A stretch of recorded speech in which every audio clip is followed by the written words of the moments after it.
3, 2, 1. Good morning! Welcome, Ilka. Hello. We're live. We're live, yeah. Well, welcome everyone to our second episode of Walking the Path.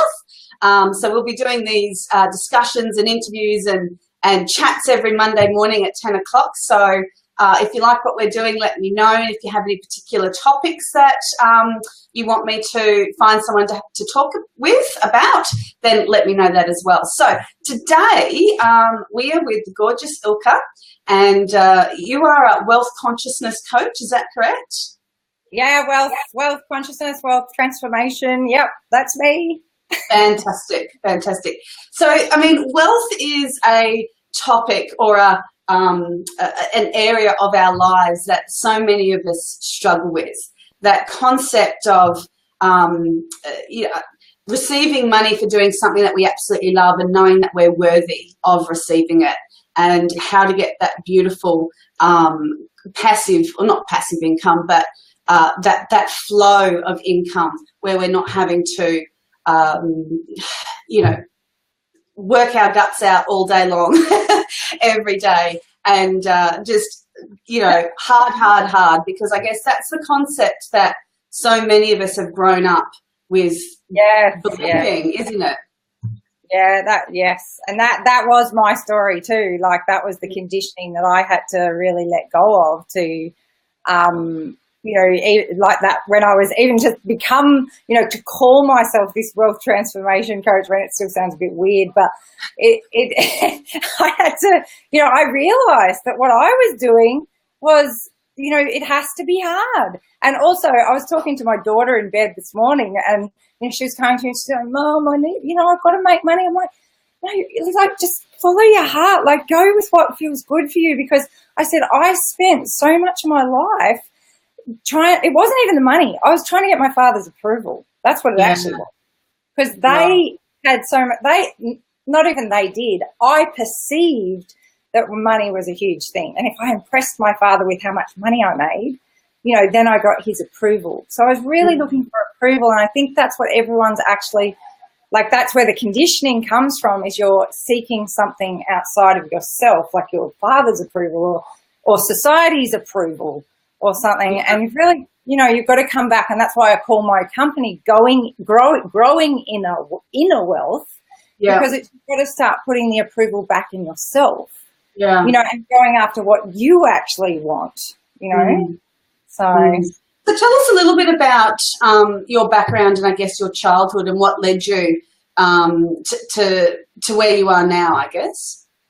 Well, I grew up in a business family. And my father, went through ups and downs in his business life. I think when I was born, I was tracking this back. I think when I was born, he was going through a particularly tough time because they'd taken we were in the sawmilling industry. So they'd taken, he'd gone through a really tough time, and he'd actually had to go to working, for the company. Like, he'd sold the business and he'd started working for them in a management role, which he'd never done. Like, he'd driven log trucks and stuff since he was about 13 years old. So he was very, and built the sawmill from the ground up, those kinds of things. So I grew up with this kind of work ethic and that. And then I think though, he was in a really struggling time when I was born. And then we went and moved to another town, and he started a business there. And so that was tough. And so I heard a lot of stories about life being tough and how he had to really get it all going, and it was a struggle, and and so I took that on as that's what I'll have to do, Yeah. It's interesting to say, that this was happening too when you were born. In particular, you feel that there was something going on for your family, your parents. And it's amazing how much we actually do take on from our parents, even when we're in our mum's tummy growing, the energy that we take on. And it's almost like the belief patterns start there, don't they? Yeah, and it's an unconscious, we call it an unconscious linking. So here you are inside your mother's stomach, and you've got all this, in the work that I do, you've got all this like protection. Yeah. So But you're experiencing perhaps her anxiety, or even hearing your father's voice. You know, at 3 months, I think they can hear outside. So you link it. So you may not even have a conscious perception of what that is. You may not know that you're experiencing anxiety, but it's linked up. So it's remembered that way. The unconscious just records everything, and it's linked up that way. So when I work with clients, I understand that. So I can unlink it. It's like you can have the safety and protection of the womb. You can keep that feeling, but you can unlink it from whatever was going on as far as anxiety goes. Because at the moment, if it's still linked, then, you know, and even with money, you're going, oh, well, money, but with me, it was all linked to anxiety and stress. So I can still have money, but unlink it from those things. Yeah. So did you find yourself, you know, before you discovered this work and changed your life personally with it, did you find that you were in that anxiety and stress phase all the time? And was money coming in at that point, or it wasn't? So of course I went back and worked in my family business and was, you know, with my father day in, day out. So just constantly, you know, a lot of like this anxiety around that even. And we had times of like really exciting stuff happening. And then because my dad was a real ideas person, so we'd go into all this exciting stuff happening, and then, you know, but then he would get sick or whatever. So he was really a roller coaster kind of a ride as far as watching his life. But he was he was an amazing man. He had many amazing things. And I really, you know, for some reason you tend to latch onto one of your parents, that they're the one you want to impress, or they're, you know, because my father was an amazing person too. And I think it's generally the one that we feel we got the less love from.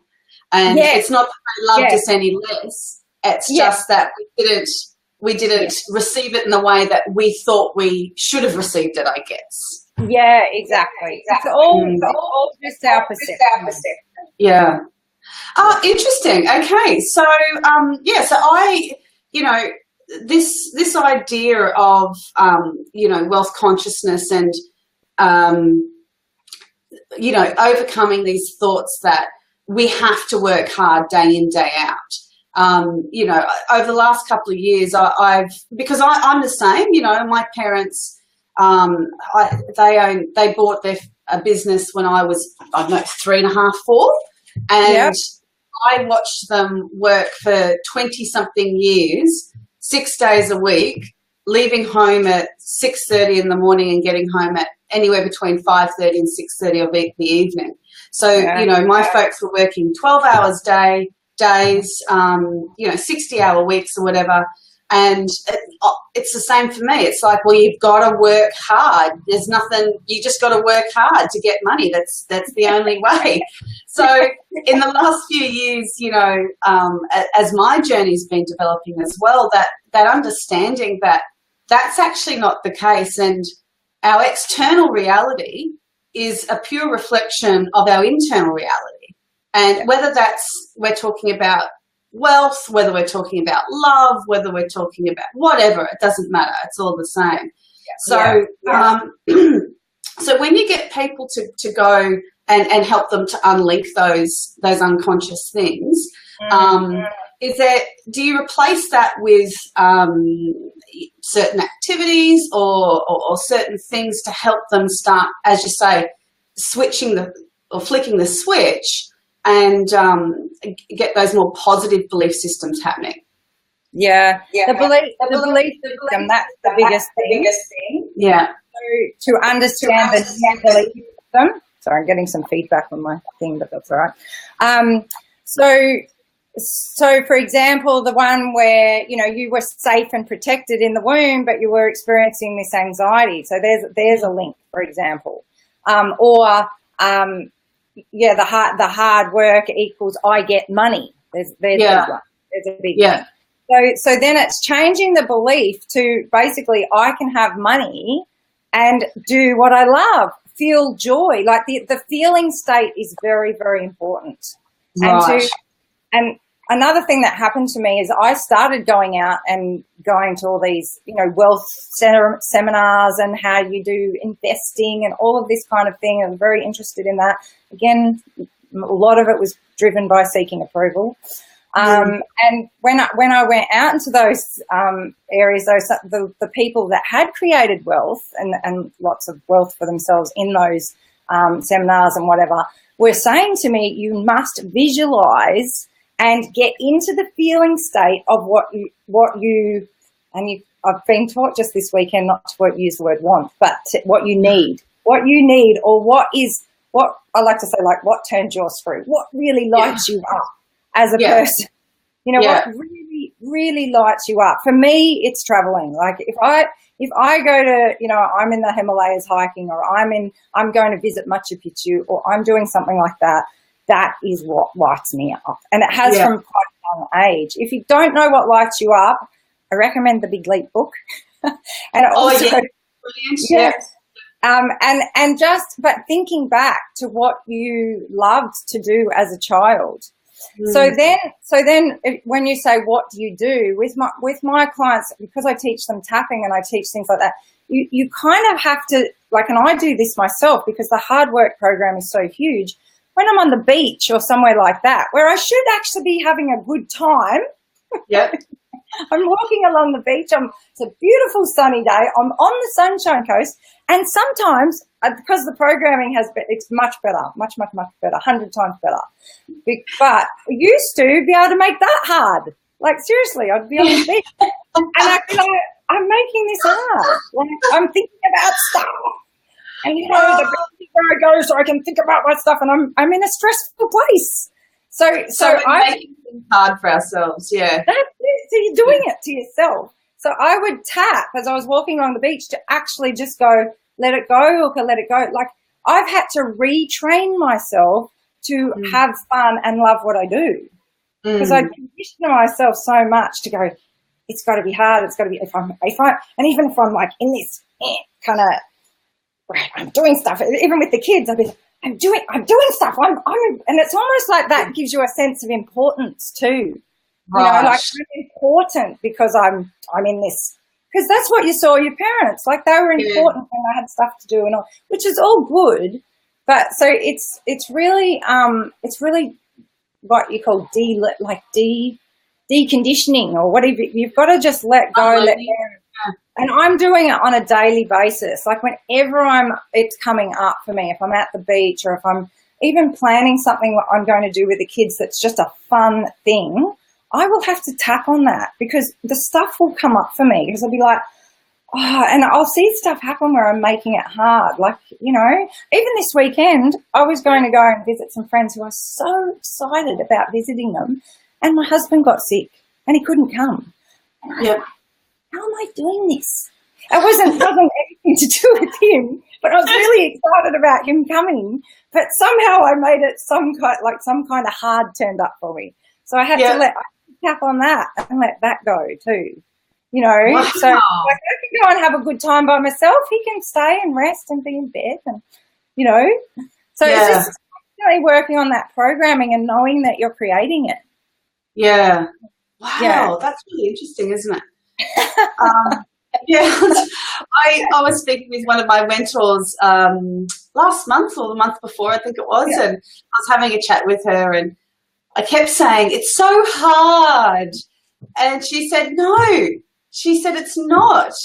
Yeah. You making things hard. Yeah. So one of my daily affirmations is, it's so easy. It's so easy. Yes. And changing it to that.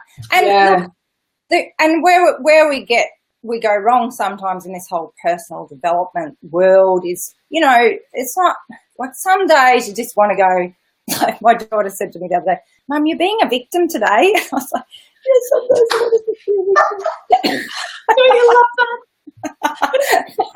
But and so because like I don't know if we're allowed to swear, but S happens in life. S does happen, and we can't get away from that. People do die. Things happen that are, I would say, they're hard. Maybe I haven't become enlightened yet, but so it's not about denying that either. You want to change your belief systems, definitely. But when I'm tapping on myself, I kind of go there. I go, oh. And then I feel that feeling. I really acknowledge that feeling. I give that feeling as much approval, because the feeling wants approval.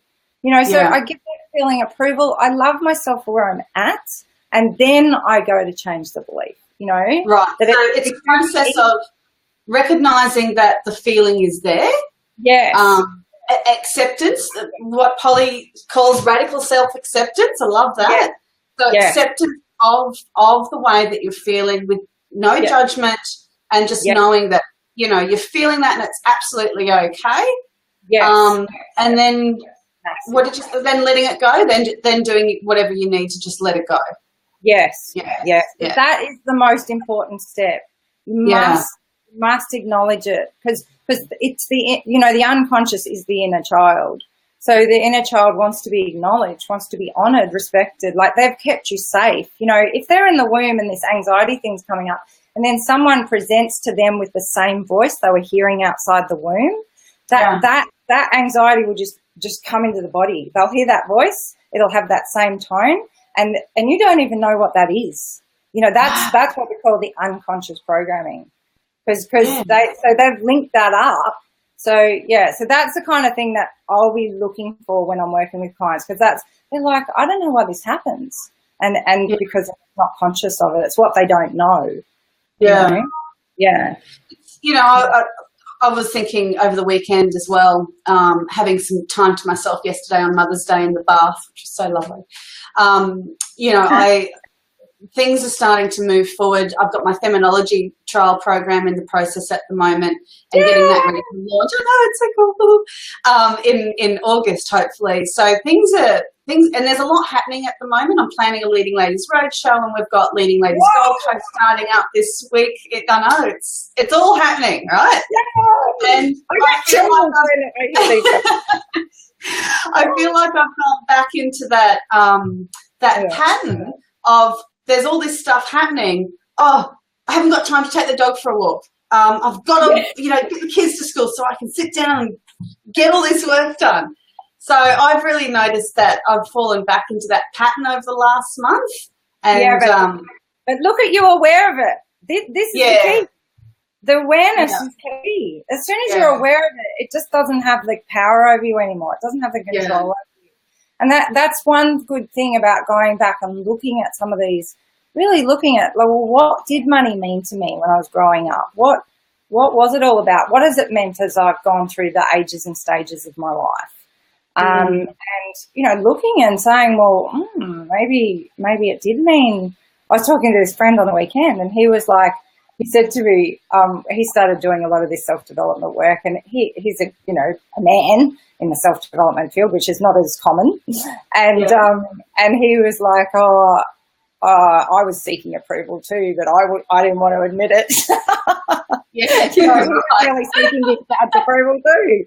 But he was just going out there and being tough, and so to actually come to that place of being radically honest with yourself, that this is what it was actually about as a child and growing up, that's massive. You can make massive change in your life by gaining that awareness.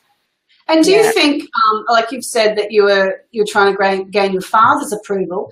Do you think for him he was trying to gain the approval from his parents? So we've got that repeated pattern happening as well. Yes. Oh, yes. Big time. Yeah. And also taking on a responsibility for his father, because his father was, his father was very sick when he was growing up. So he took on this responsibility probably early on. I need to help my dad, I need to, and I kind of took that on myself too. I need to, I was on this path a lot because I wanted to find ways I could heal my father. So I learned a lot by going along that journey, because I read a lot of books and things, and really I was healing myself, Yeah. That's the only person you can affect in the end. And so, do you feel like you've been able to break the link between you and your kids now? Yes, definitely. But because I wasn't because I didn't have tools as much, I did do a lot of different stuff, but when I came to Fast Route Tea, I think I was just like, right, let's shift this stuff, you know. And so, you know, and I've worked on my belief systems for 3 years, basically now, relentlessly, you know, like doing sessions pretty well at least once or twice a week. I mean, because I was becoming a practitioner as well. So, of course, back when I was a mother raising children, that was my job, and I was working in the family business. My kids, and you can even notice in my 3 children, you can notice that my youngest is the most like, and I work with them too, which is awesome that they're open to that. But you'll notice that she perhaps has the most of my behaviours and mannerisms that were the most, how would you say? I was in my most. I need to be a superwoman. I need to have everything. You know, I wasn't following what I wanted in my life at all. I was just like, this is what I need to do to look like society wants me to look. Sure. You know, yeah, and that does show up in my kids, I think, you know, but that's my perception as well. And they've moved through their own stuff too. Yeah. I guess the more sometimes I'm like, forget I'm your mother, you know, like just say it. I wasn't very nice back then. It's quite demanding.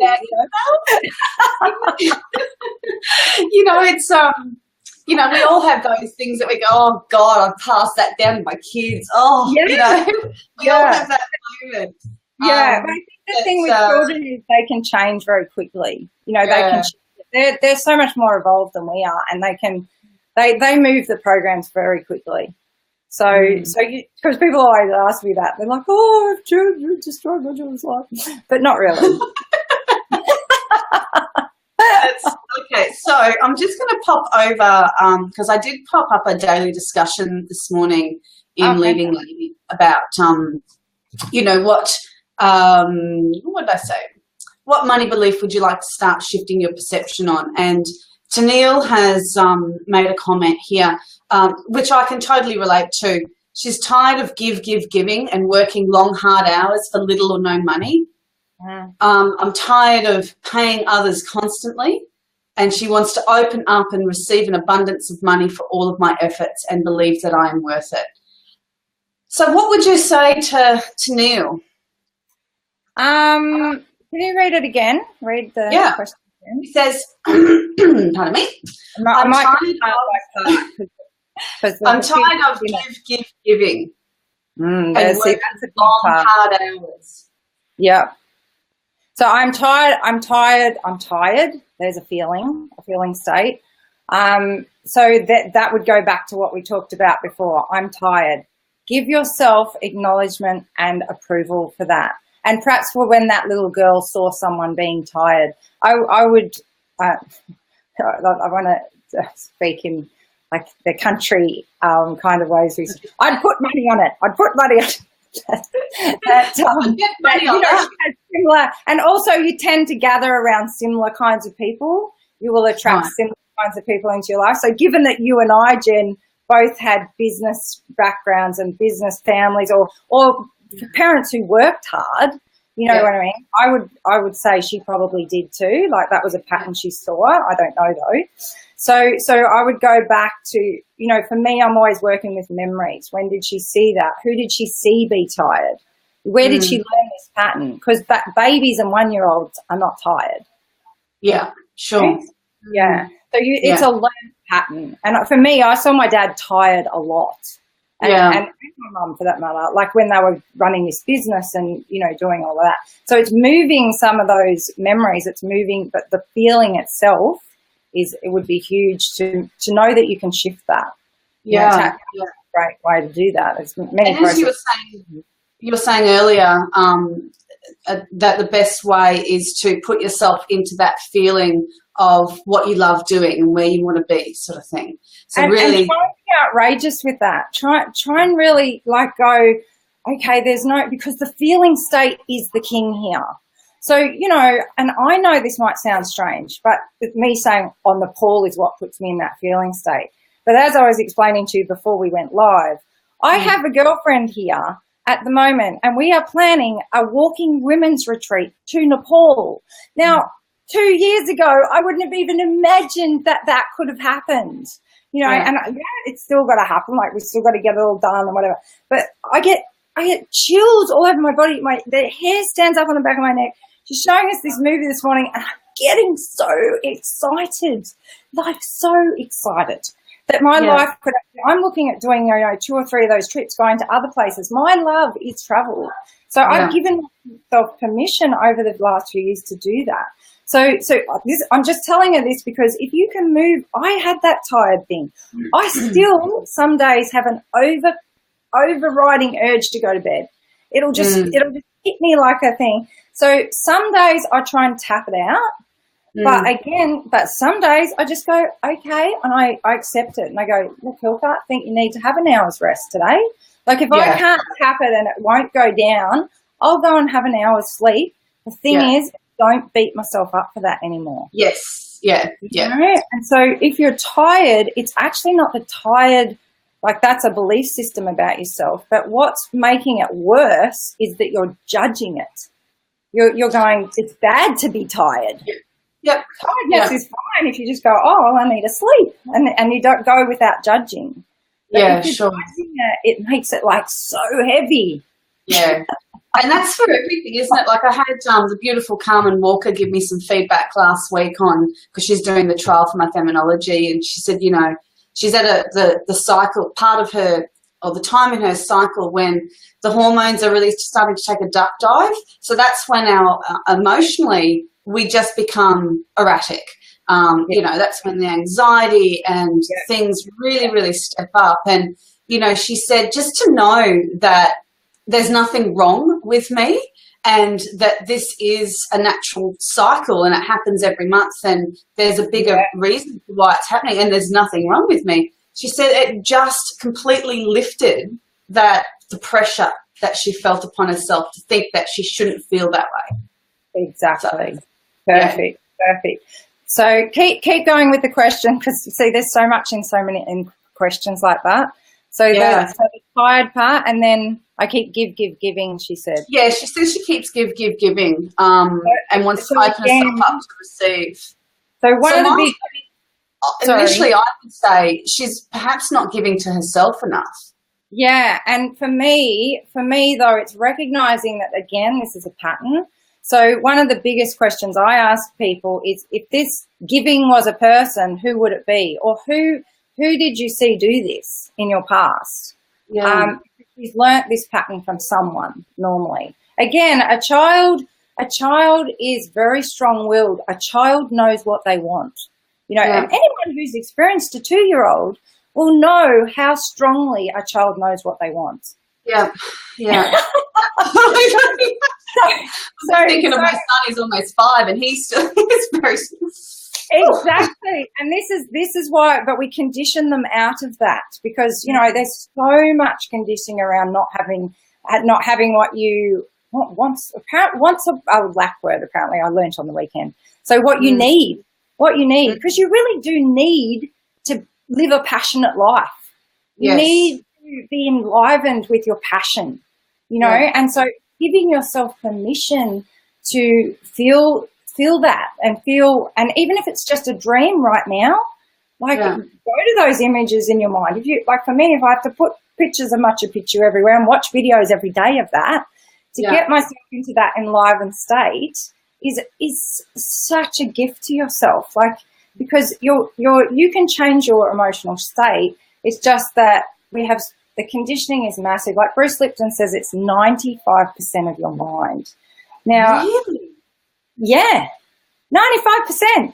Only 5% of your mind is conscious. They have done studies about these. There's apparently, they didn't do them on many people, but they are really, if you think about it, it's pretty obvious though. Yeah. You know, how often you slip into your conditioning.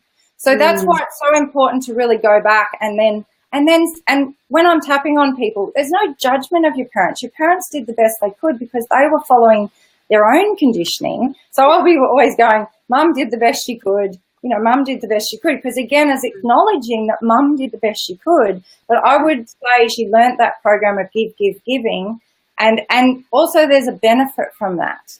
You know, so again, the child gets approval when she, you know, say you're 2 years old and you're going to give a toy to another child, I know I did this with my children. Oh, if they shared with another child, that was more, I would probably have given more praise for them giving away the thing they really wanted to play with. Yep. Rather than being determined enough to keep hold of it. You shared. Sharing is much more important. In our culture, it is. For that child to go, I want to play with this. So from a very young age, we're learning. Our conditioning is massive. We don't even realise because, again, it's what we don't even know. We just think it's normal. So I would to start really, really becoming aware of how much conditioning you have. And not just like awareness of it, it's accepting it too and going, oh, okay, cool, and honouring and the child was doing the best they could, because if you're two and someone's telling you to share more than to look after your own stuff, you want the approval of that adult. You're not going to go, okay, and often there's big consequences if you don't do what the adults say. Yeah, sure. Yeah, wow. If you're not sharing, well, mum might get pretty cranky. Yeah, exactly. So you bring that into your adult life, and we all every day cope with that, because you go to like get bigger or shine more in your business. Yeah. You'll have other people say stuff about that.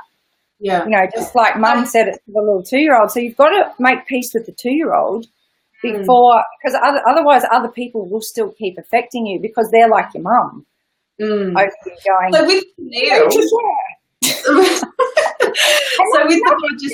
but it must come from a place of I love to contribute. It doesn't come from I've got this awesome thing that I'm doing and now mum's telling I need to share it with somebody else and I don't want to.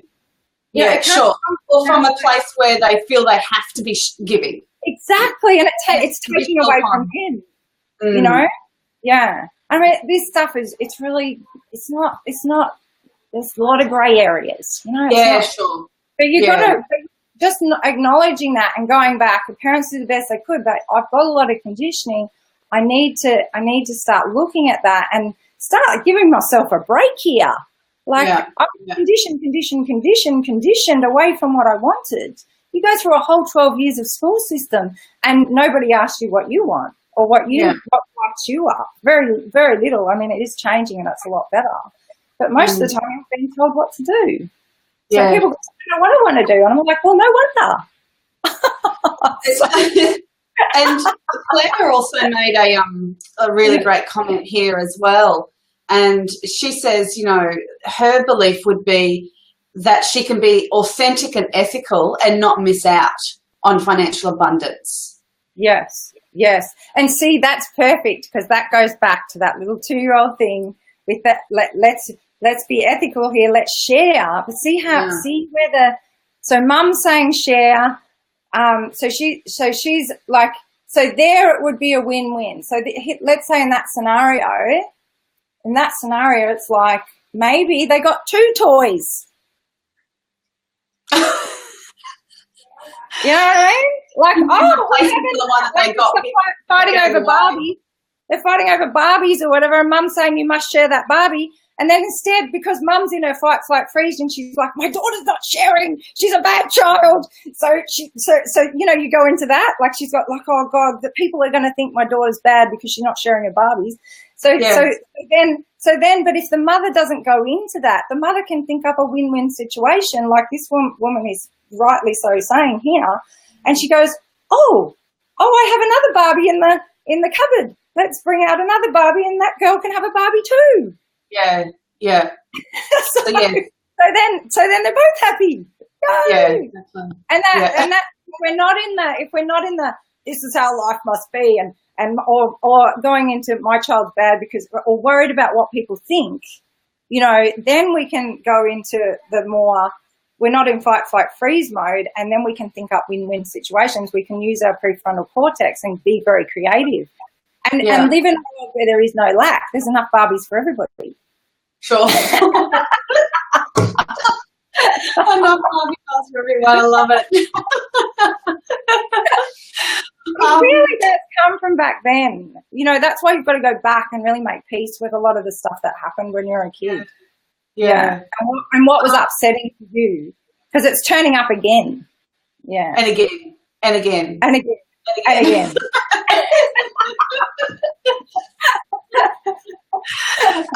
What I loved, we were talking before we went live, as you said, about your trip to Nepal that you're planning, which sounds so amazing.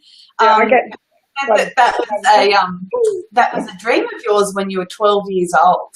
So we spoke a little bit about manifesting together, and I'd just like to share that with our audience as well, because I think that was really important, what we were speaking about there, and you know, not putting a time limit or requirement on when things should come to us, because we don't know when is the best and the most appropriate time for us to experience and to receive things.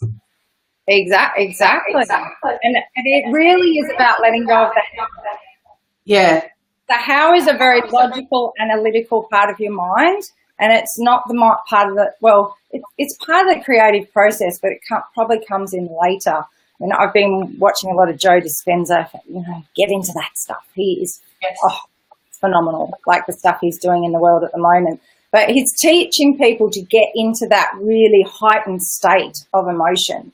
And you've got to read, you know, if you read some of the stuff he's doing, the miracles that are happening when people get into that emotion, that heightened state.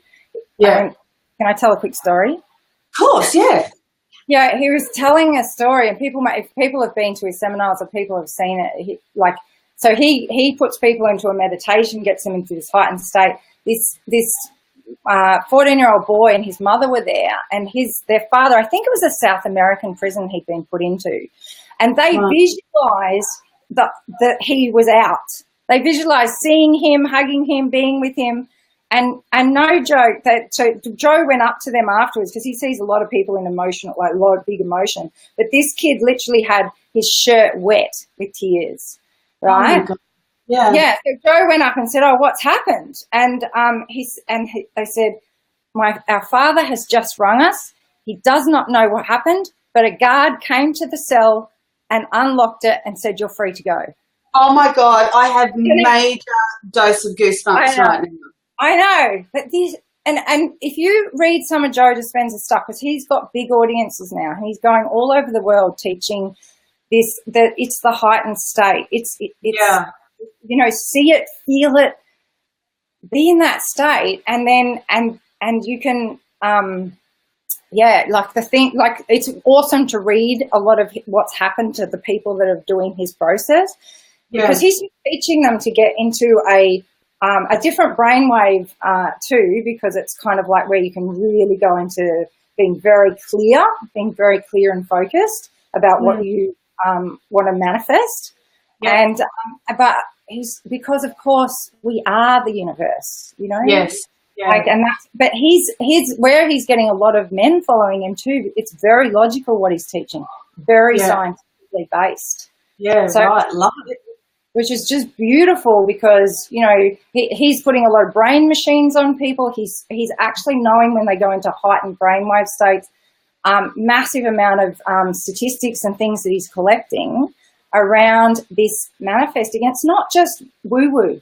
It's actually how the universe works. So the more that you can read a lot of this stuff around that, the quantum physics stuff, especially if you're an analytically minded person, it will help you to go, oh, okay, this isn't just the woo-woo people. This is actually how millionaires and billionaires and Richard Branson do it. Sure, exactly, yeah. That's how they do it. They're happy before. Like everyone goes, I'll be happy when. Yes. But it's like you have to get yourself in the heightened state, and it will just come. We don't know when it'll come. You got to let go of that.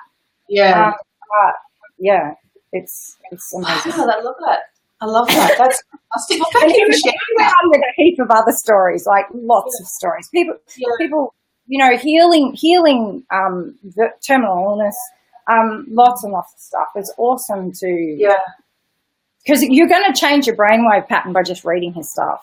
Yeah, right. So that's Joe Joe who? Dispenza. Joe Dispenza. Joe Dispenza. He's written a book called The Placebo Effect and a book called Breaking the Habit of Being Yourself.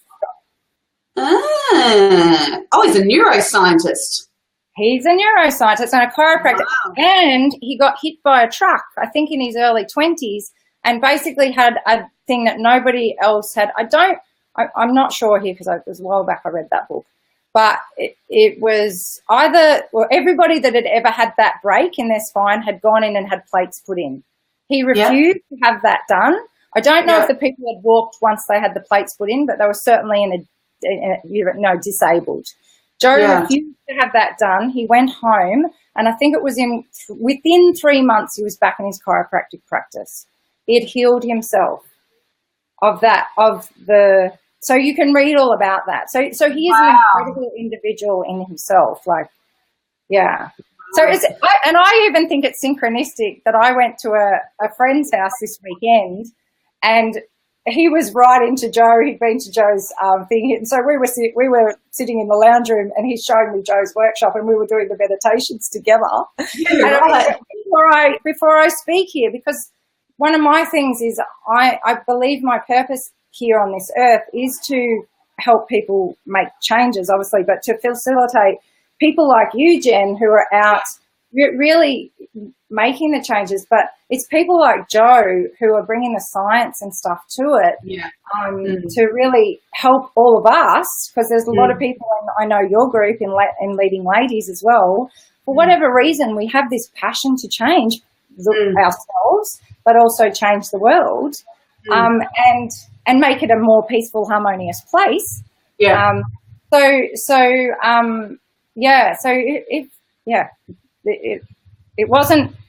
That wasn't by mistake that it happened, but I got that passion before I spoke to you about him to then tell you, so that we can release that. My husband's driving by on the motorcycle. He's making noise. Go away. Yes, someone said he's in The Secret. Yeah, he probably was in The Secret. Secret. Okay. Yeah. Oh, right. Yeah. Oh, look, we've got comments over here. Thanks, Beverly. That's fantastic. Oh, he is in The Secret too. Yeah. Yeah, I do remember that now. Yeah. Okay, well, look, I have really loved talking with you this morning. Thank you so much for taking time out of your amazing day and your Nepal planning trip to talk with me and to share your wealth of knowledge with our Leading Ladies community. So I greatly appreciate that. Oh, my absolutely.